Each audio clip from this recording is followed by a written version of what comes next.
Truth be told, guys, I don't know what this video is. I just had to make it, to make this quick little thing, since I just got out of the shower and things are weighing on me and I gotta go to work soon. And usually I'd be writing something for this kind of deal, but for some reason the Pokemon bug is coming to bite me, because the Smogon Premier League is around the corner, and that tournament has been a source of great comfort for me in the past. So, you know, obviously the urge is always like, oh, come on, it'll be great, you know, you'll have a lot of fun. And it can be, but it can also be very draining, very exhausting, very frustrating. You know, not the kind of vibes that I really want to be having too much of. So yeah, I don't know, I just pulled up this video from a past Smogon Premier League against my great friend McMegan. This was from 2018. God, I wasn't even 22 yet. It's from the end of January. And yeah, thinking back to a time where I used to be pretty good. And this is a great battle. And yeah, that's really it. I don't know where else this video is going from that, other than, you know, let's watch this battle and see what happens. That switch to T-Char I made was really good, but then of course the second Surf crits. Yeah, and then I was pretty upset about that, because I mean the spectators afterwards were saying things like, "Oh, well, that's what made the game interesting." Like, "Oh, well, I'm glad it was interesting for you, the spectator." See, I just think about something like that, and even though I'm laughing because it is funny, then yeah, that kind of overly competitive deal can really have an adverse effect, you know? So, yeah. Just thinking about it, it's like, oh yeah, sign up for SPL again and spend 9 to potentially 11 weeks. I guess if you make it to 11 weeks, then you've made it so far that it's going to be a pretty good experience no matter what. Odds are, anyway. But yeah, spend several weeks getting upset and angry, because that tends to happen. Yeah, yeah. Look at my awesome Skarmory name, Lamont Coleman. He was the best. Yeah, this is the only time Spec Sleep Talk Hydreigon made any really notable appearances with the Sleep Talk side of things. There were some other things with Specs Hydreigon being awesome beyond that, but I think this is the only game where I was a big fan of Specs Hydreigon. But this is the only game where it really had the chance to show off Sleep Talk. Yeah. So here comes a Sleep Talk Meteor Miss, if I recall. Yeah. You know, I remember I was reading the chat back afterwards. Not during the game, because that distracts you. But afterwards, you know, I want to see what people are saying, because I like making myself angry. That's my very that's my self-destructive habit. One of them, anyway.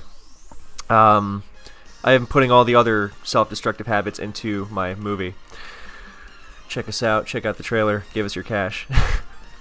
It's going to be great. If you have ever played video games on the internet, I think you will connect with it. Not literally because of the subject matter, because it's about zombies, but yeah. Anyway, point being that I was reading the chat back after, and everyone got way more upset about the fact that my Zam dodged that sleep-talking Draco Meteor, as opposed to the Surf critting. And then I was like, you stupid. And then I was like, okay, Kev, that's what happens. People say dumb stuff. And it couldn't have just been Draco. It could have been a Fire or Focus Blast missing. And then, you know, my own Zam misses a Focus Blast in return, which gives Megan making a great move here. Instead of losing the Politoed to Death Fodder, which winds up being big, then he is able to preserve it because of the Focus miss. Because I'm not going to go for Focus on that Politoed again. And then he gets Ferrothorn in. So, yeah. Maybe this is also kind of in my brain because of the Focus Blast video I just made. Yeah.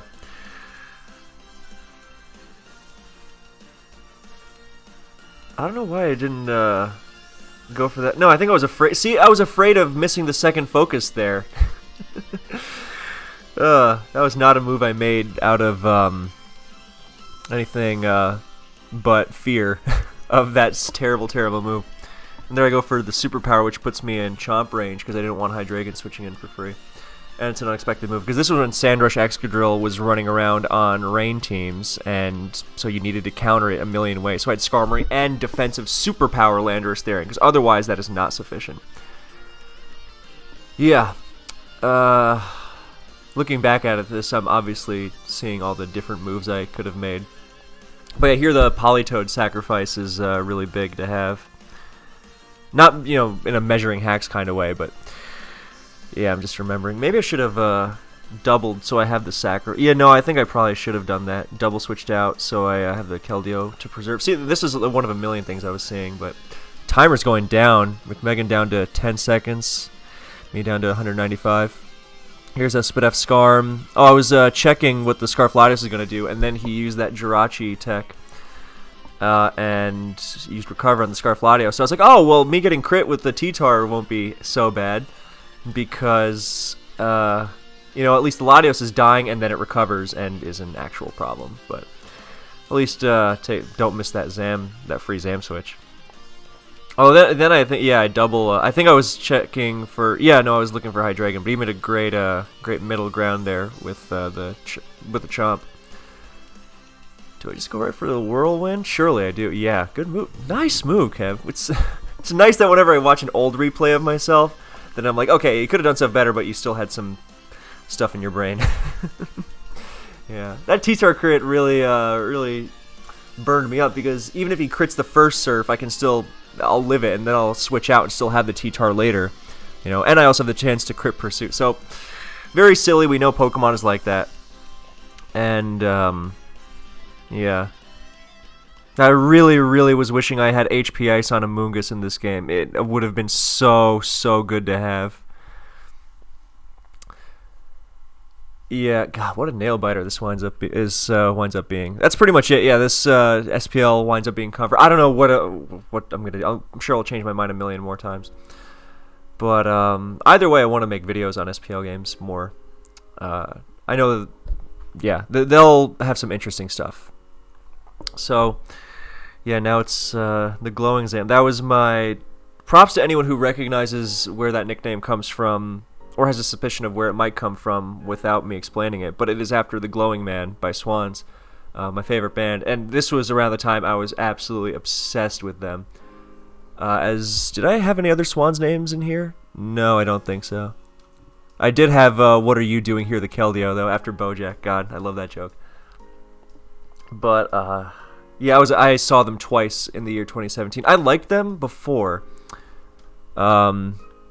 Yeah, I liked them when I actually went to see them with Mail and Bedshabear, two Pokemon guys who were going to see it. They're from Austria, and they were going to see Swans in Brno, Czech Republic. And they were like, hey, you like Swans, right? I was like, yeah, I like Public Castration is a good idea, and Filth. And because I liked those albums because I was really into metal in my teen years, and I was like, oh, these are even heavier than metal bands. That's so cool. And then I wasn't familiar with their new stuff. And then I saw their live show, and it just blew my mind, and they quickly became a favorite. And, yeah. Now look at the timer going down there. This is why catching these games live is so great. The tension becomes so much more palpable. I wish there was a way for replays to play in real time. That was a feature on Pokemon Online, actually. You could download the replay, and then you had to like have the file itself for it to work, but then you could watch it back in real time. That was really cool. So yeah, I saw them in March of 2017, and then again that fall in October. I went to Berlin just to see them. It was really cool. I've done that Berlin thing a couple times now. Last year I went to Berlin just to see Akira on the big screen. Yeah, so Latios is trying to catch my double to Zam here. Ah, my computer just started exploding, sorry. I accidentally, whoops! Yeah, I accidentally did that thing where I opened another tab in my computer being old. My computer is from the fall of 2016. Well, the one I record on. I have a newer one which I use for like regular use. But this one with the broken keyboard and everything, it's from the fall, or the winter of 2016 even. Hey, but it still works. Gets the job done for a lot of stuff, so. Yeah, where were we? It was here, right? And I was hoping at least that this Giga Drain would put it into Stealth Rock range, because if it does, then I just stay in and win no matter what. But if the Latios survives another round of Stealth Rock, then it comes back in and beats Zam. If Hydreigon successfully comes in on Amoonguss and kills Amoonguss, then I would have to get very lucky with Sleep Talks, like a Sleep Talks Focus Blast or something, and then it wakes up. Which, I mean, still very much within the realm of possibility, I guess, because, accuracy and then sleep duration and whatnot. Because I think the Hydreigon only slept one turn, so we don't know that it's going to sleep more, because that's how Gen 5 sleep used to work. And, or worked. That's how sleep worked in Gen 5. This was back when sleep was legal, obviously. And, yeah, so if the Latios doesn't die to the Giga Drain on rocks, then I can come back in after Hydreigon kills Amoonguss and then finish the game off with Surf. And yeah, I think that's why I thought he's going to try and catch the double switch here, because he doesn't want to get Giga Drained into Rock's range and then lose almost on the spot. So that's why Giga Drained there. And now this time it's more up in the air, and the timers go down really far. And he does indeed go to Hydreigon, 20 seconds. I know I'm hyping this up and I'm involved and it's, narcissistic or whatever. But, yeah, I'm trying to remind myself of something positive in my life. So, and look at that. I go to Alakazam. So, that I was proud of. And, of course, I still have to hit Focus Blast, LOL. And, technically, the Latios could still crit the... I mean, I have to hit Focus Blast, but the Hydreigon has to Sleep Talk and actually connect. Well, I guess if it uses Dragon Pulse, because it doesn't have Fire Blast and Focus Blast. Oh, it's a Rain Team. What am I talking about, Fire Blast? So, it was a Focus Blast. Unless it's pure stabs, but I can't imagine that. But even then, there's the Draco Miss chance, of course. And now, Latios has to not crit the Amoonguss. Well, it has to hit 2 Dracos as well. Yeah. God, my computer is... well, I have to give it a break after this, but yeah. So now in comes Roadhouse Blues.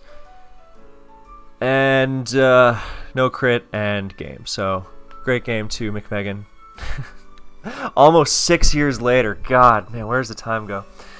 And yeah, thank you for watching / listening. I hope this was therapeutic or helpful for you somehow. And I will see you in the next one.